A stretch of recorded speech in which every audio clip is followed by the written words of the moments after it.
Allora, ciao a tutti, grazie. Questa mattina leggermente in ritardo, sono le 6.07. Allora abbiamo Marco Veronese, vice sindaco di Chioggia, Andrea Grano, Buongiorno. consigliere di municipalità di Fabaro e Pierpaolo Piva della CISL-FAI qui di Chioggia e anche della provincia, giusto Pierpaolo? Sì, Venezia.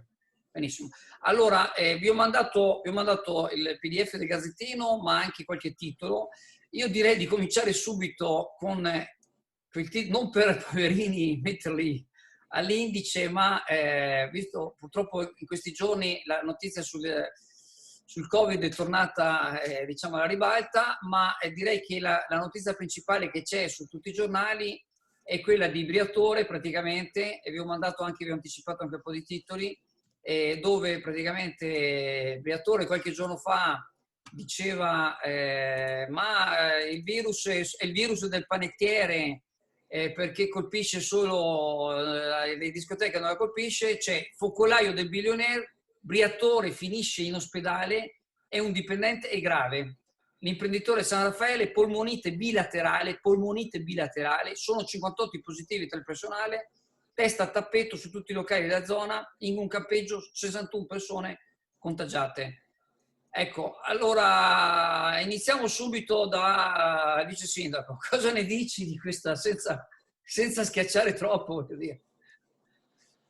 Sì, dispiace comunque perché stiamo parlando di una persona che sta male è la notizia che poi ha suscitato tanto scalpore ieri sia sui social, vedo anche oggi nei giornali, che riguarda quindi la faccenda del billionaire di Briatore che aveva attaccato proprio il governo sul fatto che si stavano utilizzando misure troppo restrittive da parte del sindaco, se non sbaglio, della città in Sardegna dove c'è il billionaire, mi sembra Arzachena, e dove insomma quindi la movida non poteva continuare, quindi c'era un danno grosso alle aziende, alle discoteche, alle aziende del posto in Italia.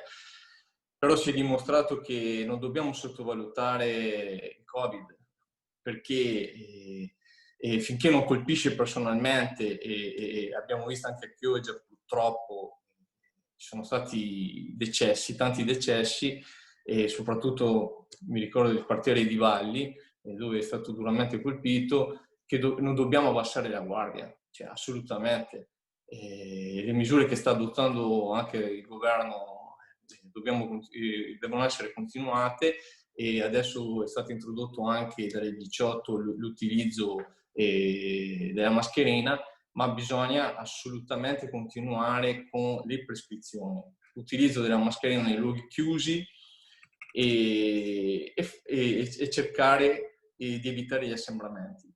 Questa linea, dobbiamo continuare con questa linea e non abbassare la guardia. Lo ha dimostrato il fatto di Briatore, dove ha, tra virgolette, deriso il governo, dove lo ha criticato duramente e poi è stato colpito personalmente.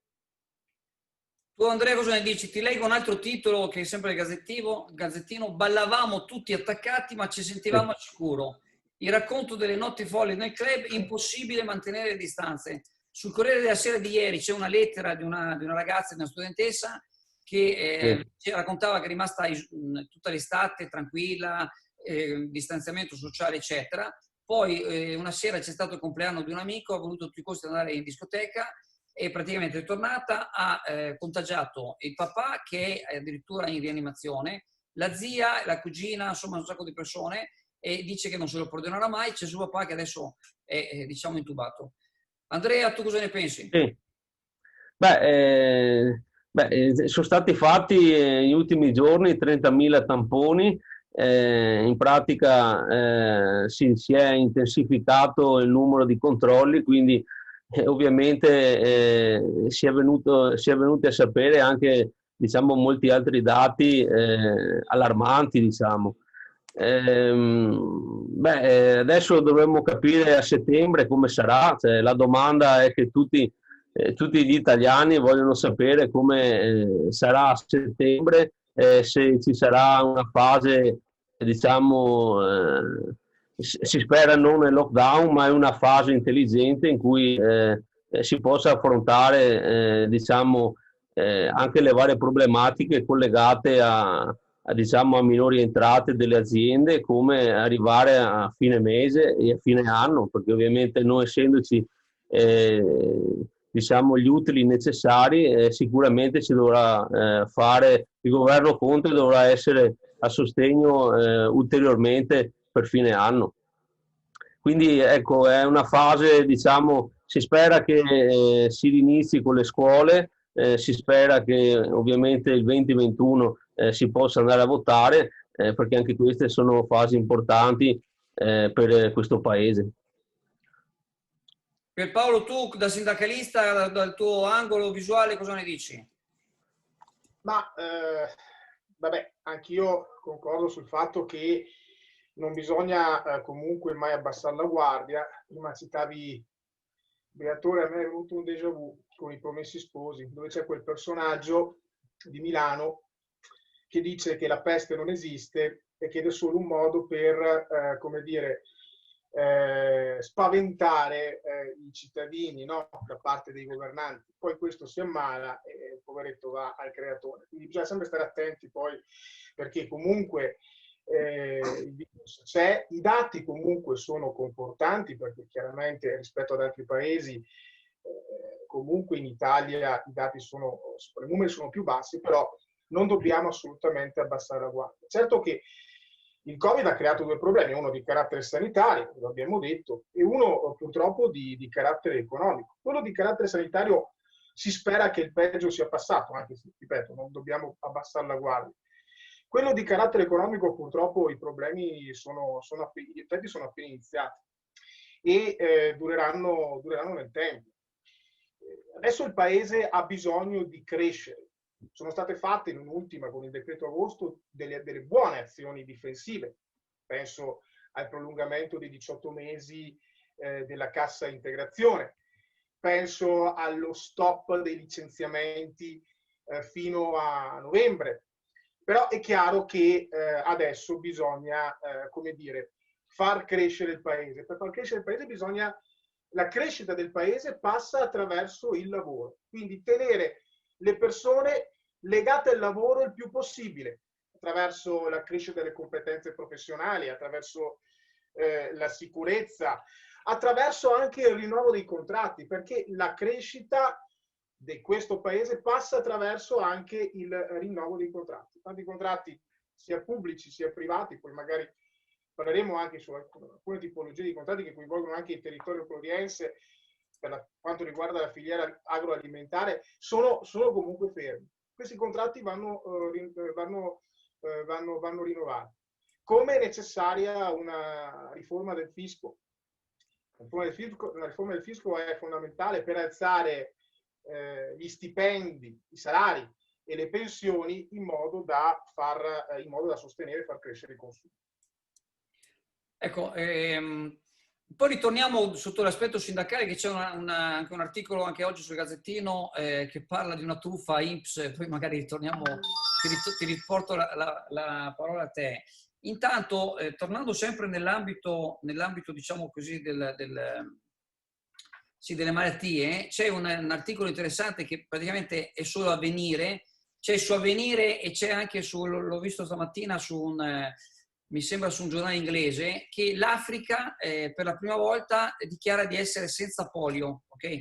Quindi praticamente mentre noi adesso diciamo qua in Occidente ci sono purtroppo quelli che dicono no vaccino, tutte queste cose qua, viene questa notizia che tra l'altro viene ripresa solo da Avvenire, il quotidiano cattolico, e praticamente adesso nel XXI secolo finalmente l'Africa senza polio però avvisa anche che c'è ancora in Afghanistan e in qualche altra parte del mondo.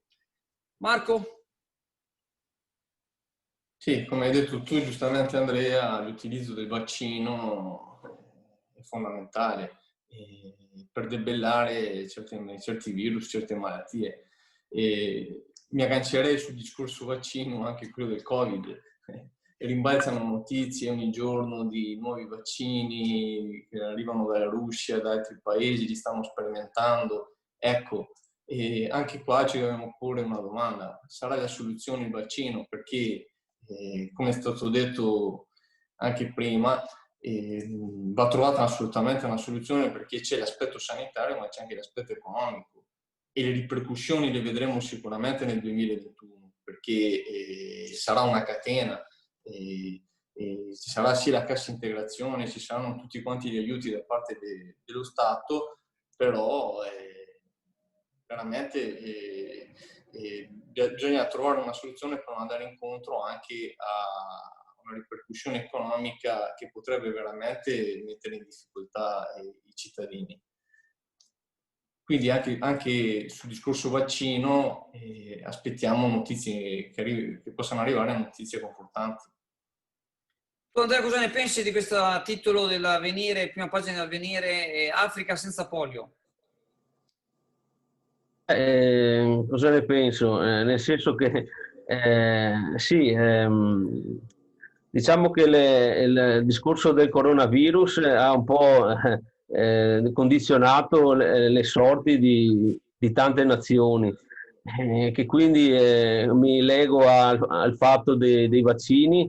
E il vaccino è importante che si riesca ad avere in Italia come in tutti gli altri paesi, perché possa diciamo, dare una tranquillità agli italiani. Però è anche vero che si è fatto un tormentone di questo vaccino, in cui ci sono società, diciamo, nazioni che sono ovviamente interessate fortemente a fornirlo a tutti. C'è anche da dire una cosa, che comunque nel tempo il virus è cambiato, lascia un dubbio, quello che ovviamente tanti intendono dire, è quello che ovviamente cambiando il virus, ovviamente il vaccino deve essere nelle condizioni di riuscire a proteggere molti italiani, appunto, e anche riducendo poi la paura che riversa in tutte le persone e anche nelle stesse istituzioni, comprese tutte le società. Quindi oggi siamo in un punto, diciamo, di domanda, in cui si arriva a settembre e si spera che questo vaccino ci sia e possa essere fornito a tutti in larga scala, perché ovviamente intensificando i tamponi c'è anche il problema degli asintomatici, che sicuramente dovranno essere gestiti in un certo modo, perché non avendo il virus ma essendo portatori possono far danni anche. Abbiamo perso. Andrea. Allora, abbiamo perso temporaneamente Andrea. Allora, passo un attimo a Marco, scusami, a Pierpaolo, visto che si parlava prima di tutto l'aspetto economico. Allora, c'è quel titolo che abbiamo anche mandato, che è sempre, diciamo, del Gazzettino: virus, truffe sulla CIG, sulla cassa integrazione, oltre 3.000 imprese nel mirino dell'Inps, di cui non sono protagonisti, sono, diciamo, alcune regioni del meridione, ma anche nel Veneto con numeri limitati, anche e quindi oltre così alla domanda,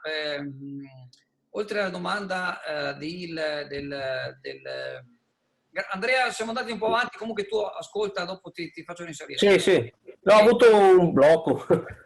Stavo parlando con Pierpaolo. Oltre a questa truffa che adesso è venuta fuori dell'Inps, faccio una domanda un po' cattiva, dopo Marco Veronese non se ne abbia, ma io ho sentito soprattutto quest'estate tanti locali, tanti bar che avevano grosse difficoltà a trovare operatori, pizzaioli, camerieri, aiuto cuochi, perché tanti praticamente non gli conveniva andare a lavorare, praticamente con il reddito di cittadinanza preferivano stare a casa. Tu dal tuo punto di vista sindacale, non voglio sollecitarti cose particolari, però di questi aiuti... No, beh, sicuramente nessuno è per un discorso, cioè la cassa integrazione non deve essere, come dire, un assistenzialismo così generico. Ho letto anch'io, adesso ci sono chiaramente degli accertamenti, poi se viene riscontrata una responsabilità oggettiva e qualcuno ha fatto il furbo, chiaramente ne pagherà le conseguenze. È chiaro però che sulle 3.000 aziende, se siamo 3.000 in Veneto, neanche, non si arriva neanche a 15, 13, insomma, non dobbiamo fare tutta l'erba un fascio, insomma. La maggior parte delle aziende ha usufruito questo ammortizzatore sociale che è stato fondamentale, quello di Covid. La cassa integrazione è stata fondamentale sia per le imprese e sia per i lavoratori. Quindi, ripeto, non dobbiamo fare di tutta l'erba un fascio. La maggior parte delle aziende ha utilizzato questo ammortizzatore sociale, lo ha utilizzato bene. Forse gli unici intoppi che sono stati, l'ho detto parecchie volte anch'io, sia nella stampa, sia anche da qua, sono stati i ritardi con cui sono arrivati questi soldi di cassa integrazione, o il fatto che alcuni ammortizzatori sociali i soldi arrivavano prima, penso ai fondi di integrazione salariali, e alle casse integrazioni in deroga arrivavano dopo, però di fatto è un ammortizzatore che ha funzionato e quindi è stato fondamentale per il sistema Italia. È una delle azioni difensive, tanto come dicevo prima, sono state prorogate ulteriori 18 settimane, perché altrimenti è chiaro che senza questo ammortizzatore sociale, senza la cassa integrazione, molto probabilmente tante imprese avrebbero chiuso, insomma. Quindi, ripeto, gli accertamenti è giusto che vengano fatti, perché nessuno deve fare il furbo, ma vediamo, perché comunque tenete presente che sono state fatte tante istanze, no? Ci sono delle modalità tecniche, no? Poi per fare l'istanza e inviarla all'INPS o alla Regione Veneto. Quindi ci può anche essere un errore, insomma, no? E di errori praticamente ce ne possono stare, quindi vediamo fino a dove c'è una responsabilità oggettiva e fino a dove c'è un errore, ricordando che la maggior parte delle aziende comunque hanno usufruito di questo ammortizzatore sociale in modo onesto e in modo funzionale, insomma. Andrea, se posso, due cose per quanto riguarda anche la filiera, diciamo, agroalimentare, che è un po', che coinvolge anche Chioggia. Chioggia abbiamo delle aziende di industria alimentare, penso per esempio all'Union Frigo, alla Dagimar, alla Latte Busche, no? L'industria alimentare, la filiera agroalimentare, quindi parlo anche di agricoltura, è quella che durante il periodo di lockdown, una dei tanti barra pochi settori che nel periodo di lockdown hanno lavorato. E addirittura in alcune aziende proprio in questo periodo hanno anche raddoppiato il fatturato, proprio perché sono aziende appunto dell'industria alimentare. Il 10%, ho letto il 10% delle aziende del Veneto hanno aumentato il fatturato, il 10%. Diciamo, parliamo di aziende dell'industria alimentare. Tante aziende, adesso non ti dico la ma tante aziende dell'industria alimentare della provincia di Venezia, ma non solo, hanno anche aumentato il fatturato, proprio perché nel periodo di lockdown per forza la gente restava a casa, mangiava, insomma, no? E quindi per forza di cose. Quindi l'impatto dell'ammortizzatore sociale è stato moderato. Non vuol dire che non ci sia stato, attenzione. Io ho firmato delle casse integrazioni anche per aziende di industria alimentare, ma molto più lieve rispetto ad altri settori. E proprio per questo lo stesso vale per l'agricoltura. L'agricoltura, il settore agricolo, è un settore che comunque durante il periodo di lockdown ha lavorato. Io non ricordo di aver firmato casse integrazioni per quanto riguarda l'agricoltura. Nonostante questo, noi ci troviamo di fronte a 2 rinnovi di contratti, sia i contratti provinciali agricoli, sia il contratto di industria alimentare, che sono scaduti nel 2019. Allora, prima dicevano, la crescita del paese passa anche attraverso il rinnovo dei contratti. Quindi è incomprensibile che un settore come l'agroalimentare, che comunque ha subito un impatto minore del virus, non si riesca ancora, siamo ormai a settembre, non si riesca ancora a rinnovare il contratto. Quindi questo non fa sicuramente bene, ripeto, alla crescita del paese, e auspichiamo che si rinnovino i contratti sia per quanto riguarda i contratti provinciali dell'agricoltura, sia per quanto riguarda il contratto dell'industria alimentare il prima possibile, perché laddove è possibile, come dire, crescere, dobbiamo assolutamente crescere, perché il fatto, forse questa sorta di pensiero antico, no? Di dire non lo rinnovo perché la dico il Chioggiotto, non esischei, no? Non fa bene perché un settore che comunque va bene dovrebbe comunque rinnovare, perché così permetterebbe all'economia di girare, i consumi crescerebbero, quindi si innescherebbe tutto un meccanismo che altrimenti così resterebbe tutto fermo. Per quanto riguarda invece l'artigianato, il settore artigianato, lì durante il periodo è stato un disastro, e parlo anche per quanto è non solo l'artigianato alimentazione, ma anche altri tipi, penso ai bar per esempio, no? Dove parecchie pizzerie, panifici, gelaterie si sono dovuti fermare. C'è una ripresa adesso quest'estate, come dicevi tu, c'è chi cerca comunque pizzeria, ma durante i mesi precedenti c'è stato praticamente uno stop quasi al 90%. È interessante questo excursus appunto dal punto di vista dei contratti dei vari comparti. Marco, da vice sindaco, ma anche così come esponente dei 5 Stelle, cosa ne pensi di questa situazione, diciamo, di questi aiuti, a parte diciamo queste truffe fatte che vabbè, insomma, lasciano il tempo che trovano, perché se, come diceva Pierpaolo, comunque è stato importante che c'era la cassa integrazione, perché altrimenti veramente sarebbe stato un disastro. Ma per quanto riguarda l'aspetto che dicevo prima? Sì, confermo quello che ha detto Pierpaolo. Senza gli aiuti molte aziende avrebbero chiuso.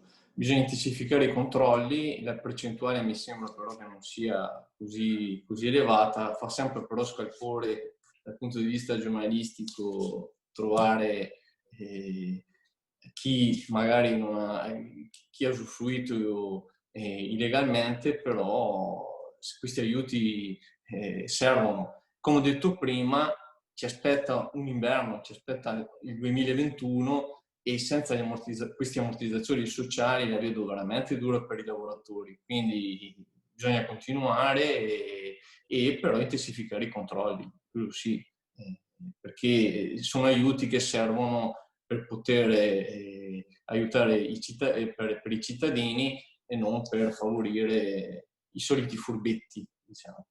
Marco, approfittiamo un attimo, anche ieri c'era la tua collega assessore, Alessandra Penzo, tu come, sei anche assessore qua di Chioggia, ci sono qualche aspetto che questa mattina ci vuoi mettere un attimo in attenzione? Sì, ho letto le 2 notizie del Gazzettino di oggi che riguardano l'aspetto degli abusivi e uno che riguarda il piano dei Ghezzi. L'aspetto degli abusivi, su idea anche del sindaco, proprio su sua iniziativa, si è voluto quindi, per contrastare l'abusivismo nella battigia, estendere le concessioni fino al limite della fascia di sicurezza, che è di 5 metri, quindi lasciare questo spazio per i mezzi di soccorso e anche per gli ambulanti itineranti e quindi riuscire a contrastare e non dare più spazio quindi agli abusivi per poter esercitare. È un tentativo che stiamo provando a fare e adesso vedremo anche i risultati. Sappiamo che quando si provano nuove strade, nuovi percorsi e si è anche soggetti a critiche, vediamo se potrà essere replicato anche per la prossima stagione. Per quanto riguarda invece il piano di Ghezzi, anche sono arrivate 80 osservazioni, adesso l'amministrazione le sta vagliando, l'ufficio urbanistica, e noi accoglieremo tutto quello che potrà servire per poter migliorare il piano. E l'aspetto, diciamo, più critico sappiamo che è quello della viabilità, però stiamo valutando delle soluzioni che possono veramente dare una svolta e quindi riuscire a migliorare il piano. Un piano che porterà uno sviluppo alla città, una nuova viabilità parallela via Madonna Marina e l'amministrazione ci crede veramente in questo percorso, in questo piano. Allora, per concludere, che vorrei chiudere il prima possibile, che dopo c'è tutto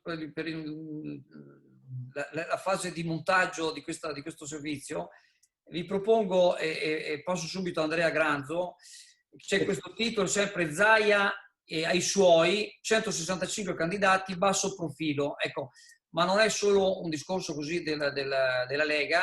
Adesso appunto c'è la campagna elettorale, Andrea Granzo è candidato anche lui appunto nel comune di Venezia. Le ultime campagne elettorali sono state molto diverse rispetto alle precedenti, no? Siamo passati dalle campagne elettorali, pranzi, cene, tutte queste cose qua.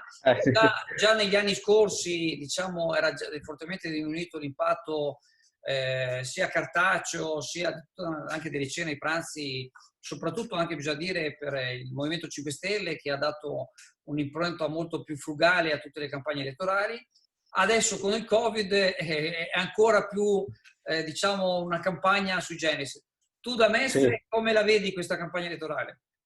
Beh, è un clima un po' strano in cui ovviamente si dovrà andare avanti con la campagna elettorale fino a, diciamo, a settembre. È un po' strana perché nella precedente ovviamente non avevamo questi problemi di virus, di paure, di società che, diciamo, cercano di andare avanti. Quindi il morale del sottoscritto è alto, nel senso che ovviamente come candidatura uno mette del suo, mette la sua passione, eccetera. Ovviamente però è da confrontarsi con leggi che diciamo vincolano una fase, diciamo, anche di ascolto, perché ovviamente i gazebi si potranno fare ma con delle limitazioni. Dei probabili rinfreschi si potranno fare, sì, ma con molte riduzioni. Quindi è un po' storica come periodo. Si spera appunto che si possa andare a votare, che ovviamente non si ritorni a parlare di emergenze così in maniera pesante, che ovviamente per i cittadini oggi c'è il lavoro che molte persone non riescono a trovare, società che ovviamente sono in difficoltà, e questo credo sia uno dei temi principali della campagna elettorale che si porta avanti, comprese le famiglie sono in difficoltà e quindi devono essere supportate da una politica attenta locale sul territorio.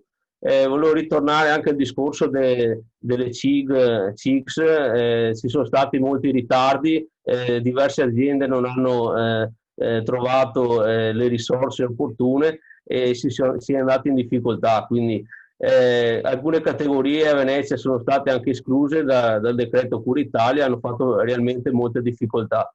Si spera che da questo governo che le piccole e medie imprese ripartano. Si sono fatte delle scelte, quelle di dare dei fondi perduti, a fondo perduto, però ovviamente la condizione di liquidità è in crisi, quindi è stato un buon punto, però ovviamente bisogna capire la tenuta verso fine anno. Lo stesso Recovery Fund con prestiti e a fondi perduto, ovviamente dovremo capire a fine anno come saranno le sorti dei bilanci di queste società e quindi anche di conseguenza il futuro di tanti lavoratori. Marco, su questa campagna elettorale, tua impressione? Beh, come hai detto giustamente tu Andrea, noi 4 anni fa abbiamo fatto una campagna elettorale dove non ci sono stati rinfreschi o bicchierate, visto che adesso va di moda le bicchierate, gli spritz, che magari le cene. Ci ricordiamo quante cene venivano fatte dai partiti per poter prendere qualche voto. E la politica di adesso dovrebbe essere invece, dal mio punto di vista, improntata sui risultati, azioni concrete, e si stare vicino alla gente purtroppo con il coronavirus manca purtroppo il contatto con le persone, ma questo bisogna fare, dimostrare ai cittadini quello che si è riuscito a fare con fatti concreti, perché le parole, la politica molte volte è fatta di parole ma non di azioni concrete, di risultati. Questo. Quindi una campagna, secondo me, che non dovrebbe essere improntata solo sulla visibilità e sulle parole, ma dimostrare quello che con la politica si è riuscita a portare con beneficio ai cittadini. Questo. Io chiuderei qui, anzi perché siamo un po' in ritardo. Vi ringrazio tutti della partecipazione e grazie e a presto. Niente. Grazie ancora per essere stati così presto e aver partecipato. Grazie, ciao e alla prossima. Ciao. Grazie, a presto, ciao a tutti. Ciao. Ciao, ciao.